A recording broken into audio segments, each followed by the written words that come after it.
네, 반갑습니다. 짠나무TV의 짠나무 인사드립니다.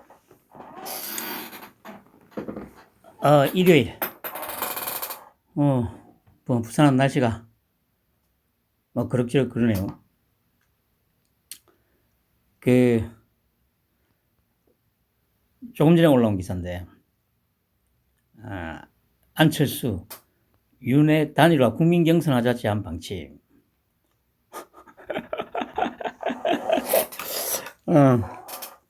이게 제가 계속 말씀드렸듯이, 이렇게 이제 안철수도 갑니다. 이게 그러니까, 그러니까 10년 동안 빨갱이들한테 이용당하면서 기껏 배운 게 이제 이런 거예요, 이런 거.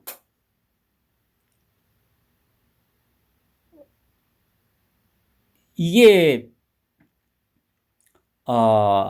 뭐, 예를 들어서, 자기가 뭡니까, 이런 조사를 했을 때, 지지율이 윤석열의 한 절반 정도가 항상 되면, 뭐, 이것도 일리가 있어요.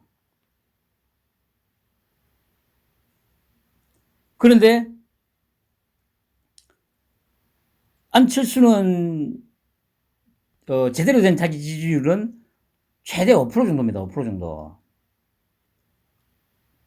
제대로 된 자신의 지지율은.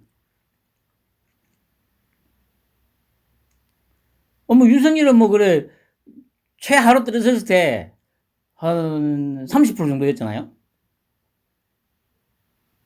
안철수는 최하로 떨어졌을 때 2점 몇 프로였고요. 지금도 마찬가지 아닙니까? 지금 뭐, 일부 이런 조사에서는 뭐 한 11%, 12% 정도 나옵니다만은, 지금 제대로 만약에 한다면은 한 7%, 8% 정도가 지금 안철수가 가진 지지율이에요. 그러면 지금 윤석열은 지금 40% 초중반이 나오지 않습니까? 지지율 격차가 5배, 6배, 최대 한 10배 가까이 나는데, 여기다가 국민 경선을 하세요. 그러니까 이제 얘는, 홍준표 때처럼, 그 경선 때 그 홍준표가 했던 것처럼 이제, 역선택으로 이제 자기가 많이 받을 게 확실하니까, 국민 경선하자. 이런 소리를 씨부리는 거죠. 어, 그리고 만약에 자기가 그래, 뭐 이런 식으로 할 거였으면, 윤석열보다 먼저 앞서서 이렇게 던졌으면, 어느 정도는 효과가 있었을 수도 있어요. 그런데, 윤석열이가 먼저 단일화 얘기를 하면서, 총리 줄게, 단일화 하자. 먼저 선수를 쳤잖아요. 그러니까 이거 약발 안 듣는다니까요. 안철수도 이렇게 이제 자신의 그 10년간의 정치 인생을 스스로 이렇게, 파멸로 몰아가고 있습니다, 지금. 그러니까 이게, 그래, 이제 안철수도 그렇고, 홍준표도 그렇고, 왜 이럴까, 이제 이 부분에 대해서 일반 사람들은 전혀 생각을 못 하고 있을 거예요. 저도 뭐 이제, 그런 부분은 잘 몰랐는데, 가장 핵심이 뭐냐. 홍준표나 안철수 같은 이런 놈들이 왜 빨갱이들의 어떤 그 프레임이나 아니면 빨갱이들의 그 어떤 습성에서 벗어나지 못하고 있느냐. 그 근본 원인이 뭔지 아세요?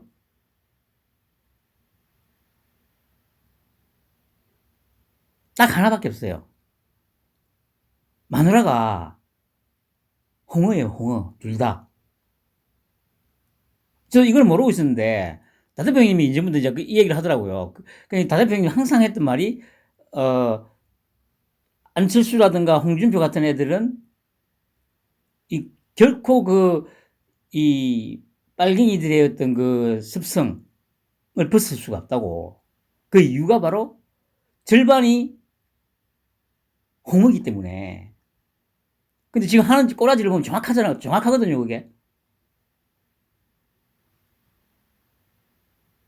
이거는 진짜 과학이에요, 과학.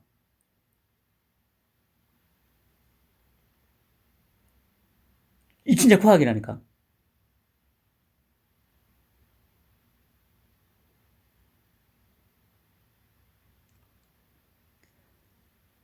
만약에 이렇게 제안을 하고 싶었으면 제가 이전에 제가 잠시 윤석열에 대한 지지를 접었을 때 제가 항상 그 얘기했지 않습니까? 이 새끼는 지가 어 스스로 지지율을 가져올 수 있는 그렇죠. 오랜 기간이었죠. 12월 9일부터 어 설까지 한 달 반, 한 달 반이라는 기간이 있었습니다. 그 한 달 반이란 기간 동안에 그 당시에 제가 몇 번 말씀드렸듯이 그 윤석열에 실망해가지고 돌아선 사람들의 그 틈을 마음을 비집고 들어갈 수 있는 어떤 그 전략적인 판단을 해가지고 말과 행동을 했으면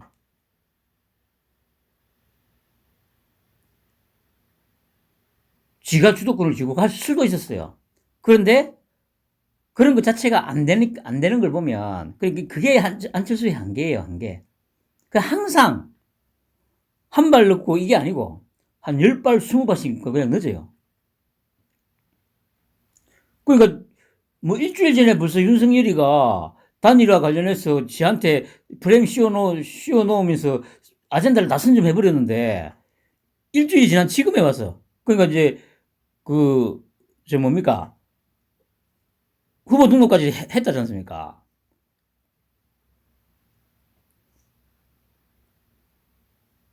그러면 얘는 이제 돈 쓰고 욕 먹고 이제 비참한 말로로 얘도 가는 거예요.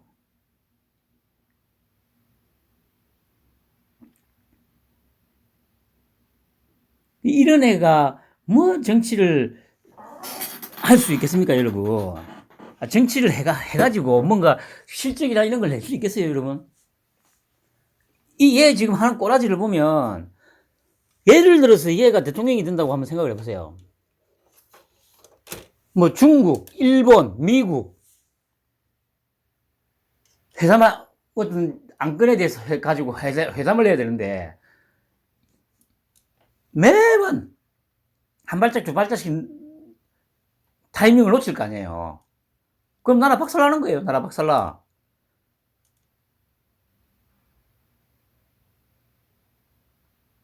지도자라는 게 뭡니까? 한 조직의 장이라는 거는 끊임없이 결정을 해야 되는 순간에 부닥치죠. 예를 들어 대통령이면 하루에도 그때그때 순간적으로 판단해가지고 결정을 해야 될 사안들이 수백 건이 있을 거 아닙니까? 그때 그 상황에서 안철수 같은 이런 몇 발짝씩 넣는 이런 어떤 선택을 하는 안철수가 과연 국민들의 생명을 지킬 수 있겠습니까, 여러분? 이거 냉정하게 생각해야 됩니다, 여러분. 끊임없이 밀려드는 결정의 어떤 순간들, 결정을 해야 되는 사안들이 있는데, 그걸 순간적으로, 정치적으로 뭐 어떤 판단을 해가지고 바로바로 결정을 내려야 되는데, 어떻게 해야 되지, 어떻게 해야 되지, 어떻게 해야 되지 하다가 시기를 놓치면, 막말로 좆되는 거예요. 아니, 극단적으로 한번 생각해 보죠. 예를 들어서 북한하고 만약에 전쟁을 해야 될 상황이 됐습니다. 그러면 선전포고를 하고 막 선제적으로 뭔가를 해야 될 거 아니에요. 아주 위기 상황으로 치닫고 있는데 그런데 씨 어떻게 하지 어떻게 하지 좀 기다려봐 조금만 더 기다려봐 저기 막 이러다가 머리 위에 폭탄 떨어지고 뭐 그런 식이 되는 거예요.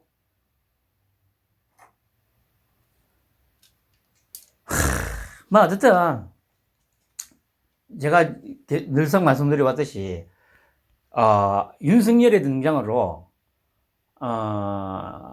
우리나라가 깔끔하게 한번 정리가 될 겁니다.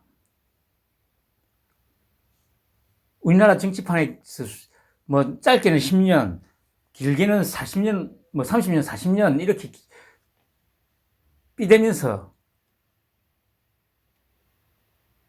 국민들의 피를 빨아온 이 버러지들, 이거는 뭐 여고 야고 뭐 보수고 진보고가 없습니다, 여러분. 아주 깔끔하게 한번 정리가 될 거예요. 뭐 이제 저 초창기에는 아마 그렇게 되겠죠. 그러니까 일단 아마 몇 번 말씀드렸듯이 국민의힘 내부부터 일단 좀 단속이 될 겁니다, 분명히. 역사적으로 봐도 내부 단속이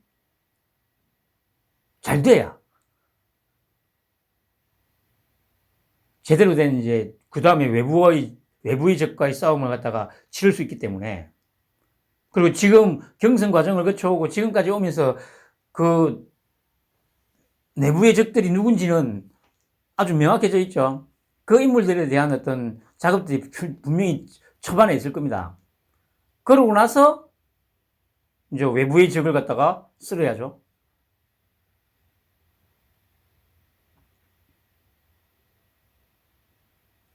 그렇게 정치판을 한번 정리하고 새술은 쇠부대에 담아야죠. 그리고 뭐 찌끄레기들은 어차피 그렇게 흔히 말하는 일벌백계,